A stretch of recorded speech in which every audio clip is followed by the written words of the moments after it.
G'day guys, well today we're going to be checking out these automatic tire deflators from iCheck. Now these seem to be all the rage these days, or versions of, so I thought I'd grab myself a set and check them out. Now what we'll be doing is putting them head to head against the ARB EZ Delfate, and we're going to be testing them for speed and also accuracy. So let's take a look at what you actually get in this little tin. Alright, so the tire deflators come in this nice little metal tin, which is handy, keeps them nice and safe and secure when they're not in use. And we open them up, and you can see there we've got instructions, so it tells you how to set the tyre deflator up to your particular pressure, and then you've got your 4 tyre deflators here, and they sit in this sort of nice foam bit. Now we'll pull one out and have a look at it. So this is the actual tyre deflator itself. Now it's a red aluminium that's been anodized, and then the way you actually go through and adjust the tyre pressure is really simple. So we've got this locking cap at the top here, so you loosen that off. And then here's the main, this is the main body, and this is the adjustment ring. So what we do is, you can probably see on there, this is set to 20. So you've got to set the locking ring to the main body on the corresponding number. So 20 and 20, and you set that to that vertical mark there, and then you screw that off, and then that should be set to 20 psi. However, if you do discover that when you put your tyre gauge on after you've deflated your tyre pressure, that it's not down to 20, what you can do is you can do a fine tune adjustment. So you can see here the plus and then the minus.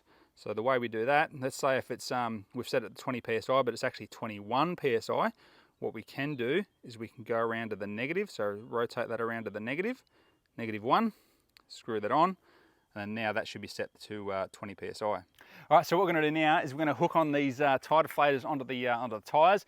I'm going to time to see how long it's going to take from the time I sort of start to the time it finishes. Now these tyre pressures are set to 38 psi. I'm going to drop them down to 15. Generally 15 is my go-to sort of pressure when I go off-road. So anyway, without further ado, let's get stuck in.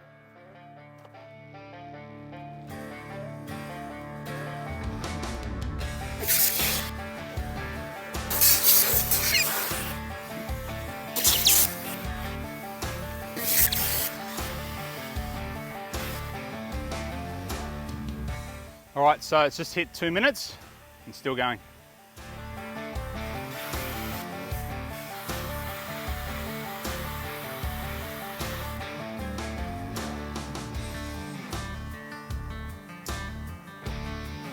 Four minutes, but you can actually start to hear them slowing down a bit now. So anyway, still going. Oh, first one has just stopped. So 4 minutes 25. First one stopped. So I'm presuming the other ones are going to obviously follow sort of in sequence. Oh, this one's just stopped now. So I just clicked over to 5 minutes. Still got the back 2 that are going. Back one that stopped over there on the back driver's side. So 5 minutes 30.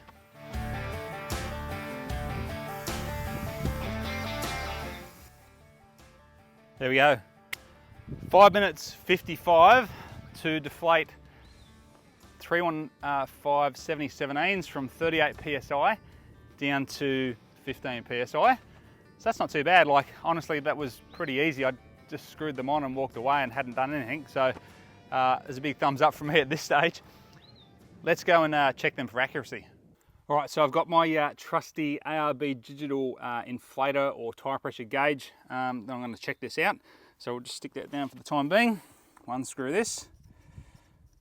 So just to confirm, this was set to 15 psi, so you should be able to see that, 15 psi, right on the mark. Hook on the ARB tyre deflator. And there we have it, 15.5 psi, so half a psi out. So that's pretty, I'm actually really impressed with that, that it's actually so accurate.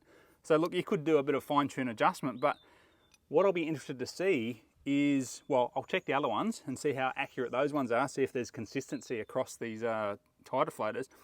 But I'll also check the accuracy of when we actually use the ARB EZ Delfate, because it's an old analog gauge. I wonder if I can get that as accurate as that. All right, let's check the second one. So verify it's, yes, 15 PSI. You can't see that, guys, but anyway, he's on 15. Oh, it's just dropped off. Hook that on. All right, so this one's 14, it's fluctuating between 14 and 14.5 PSI. So that one's about 1 degree out. All right, so onto the driver's side one. Let's undo this. It's not what we set it at. So this one, oh, okay. So this one, I must have accidentally moved when I was actually screwing it onto the valve. So this one's reading somewhere between, I don't know, 15 and 25. So it's more towards the 25. So I'm probably going to say it's either a little bit lower than the other ones. But anyway, we'll check it, verify it. Oh, we're actually 17 PSI. So I moved it, that slight moving, changed it to 17 PSI. So just one thing to be cautious of is when you're actually screwing these onto the actual, onto the valve, is make sure you're screwing it from the main body and not from the top, because I did notice that when I did screw that in actually. So anyway, let's check the back. So this is the last one. Verify, yes, it's still set on 15 PSI. We'll check it with the tyre gauge, and we're reading at 14.5 PSI. So half a PSI off. That's not actually too bad, like half a PSI. I don't reckon I'm gonna be able to get as accurate on the EZ Delfator, but we'll give that a test. Anyway, let's pump these tyres back up to 38, and let's test the time it's going to take for the ARB EZ Delfate to deflate all four, and also its accuracy.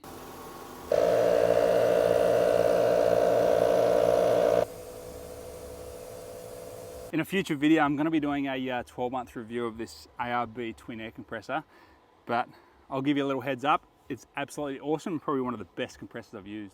All right, so the ARB EZ Delfate. So this is more of your traditional type of tyre deflation device. What this actually does, it screws onto the valve stem and you actually screw the valve out, allowing more air to escape. So technically this should be quicker to deflate all four than those ones because they're not actually removing the valve.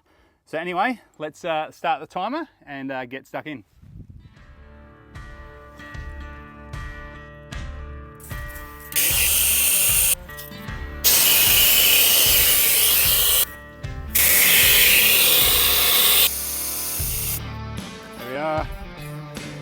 Come on.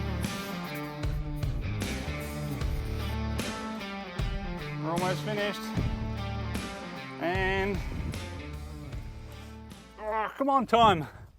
Oh, smokes. So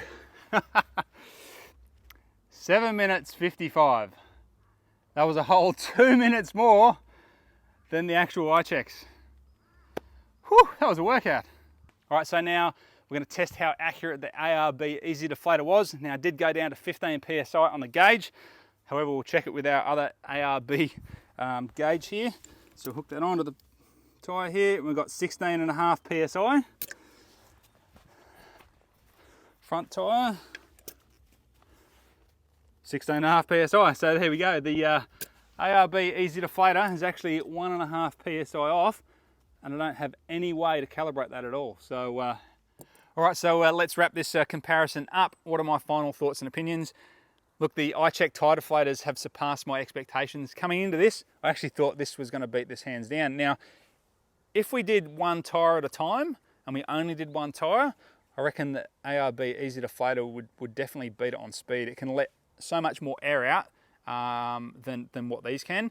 However, the accuracy sort of disappointed me a little bit on this. I did think it was a bit more accurate than that, only going down to 16.5 PSI when it was actually reflecting 15 PSI on the gauge. The beauty about these is that you can screw all four on at once and they're all deflating 4 tyres. So that's where I think the speed comes in on this, is that all 4 being done at the same time.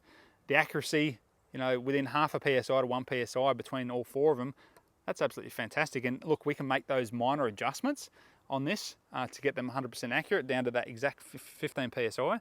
Whereas this ARB EZ Delfate, I can't do that. I can't make any adjustment at all. So I would need to compensate that myself by going down to say 13.5 PSI to get this to actually to do a proper 15 PSI on the tyre.